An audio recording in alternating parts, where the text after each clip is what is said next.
Now, on an entirely different matter, I've been outspoken on the importance of sustaining America's support for local partners who are leading counterterrorism efforts in Afghanistan and elsewhere. Even when doing so, put me at odds with presidents actually of both parties.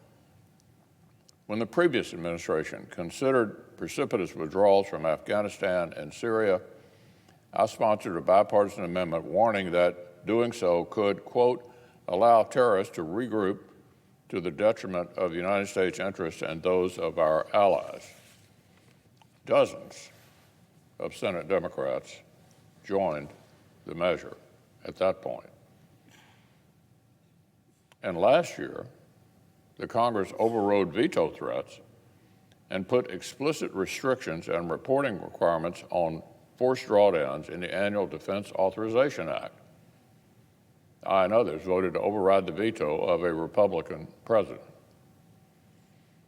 The goal wasn't to tie the hands of the commander-in-chief, it was to force the administration to seriously address the risk to U.S. interests posed by any potential withdrawal. But this spring, when President Biden announced his intention to abandon the battlefield in Afghanistan completely, without a plan, there was a bit less outrage, for some reason, on the Democratic side of the aisle. And yesterday, the president moved to waive the NDAA requirement Senate Democrats themselves had supported in order to proceed with this misguided retreat. The White House has yet to address the obvious risk of our departure,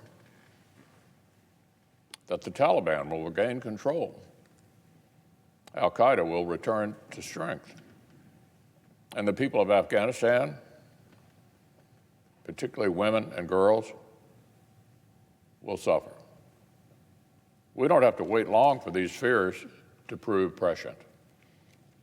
The Taliban has wasted no time ramping up its campaign to drag more of the country back under its oppressive medieval rule. More killings of soldiers, journalists, and activists, more oppression of women, and more ambitious operational goals. As one Taliban commander put it, quote, when we arrive in Kabul, we will arrive as conquerors. Well, they're inching closer every day while we withdraw. And this is all happening, as I just indicated, before our retreat is even complete. Experts are still unsure just how quickly the Taliban's resurgence will accelerate as we depart. That's bad news for our partners in Kabul. It's bad news for the Afghan military that's losing its edge without coalition support on the ground. And it's especially bad news for Afghanistan's women and girls. I know many of our colleagues share my concern for our partners in Afghanistan and for the many Afghan women who have reclaimed so much of their freedom since 2001. So make no mistake, their future will be imperiled under Taliban rule.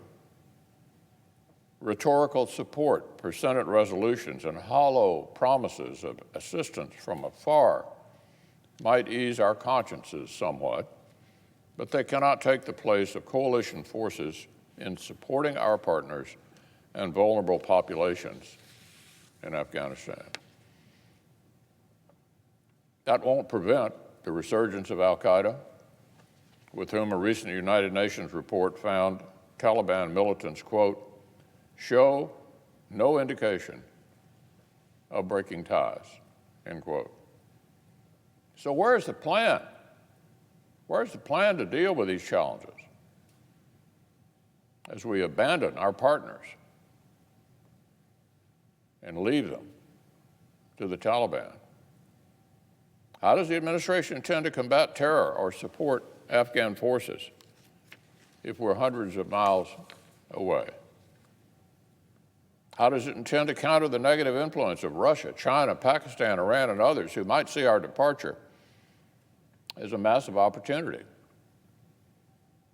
Have we learned nothing from Russia's intervention in Syria?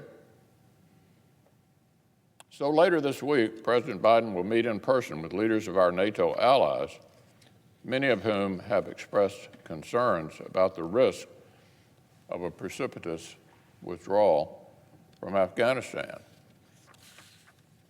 But of course, as we withdraw, they will as well.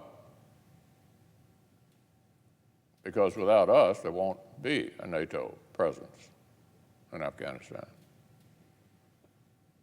So for the sake of America's security and the strength of our partnerships, it's time for the President to finally offer some clear answers.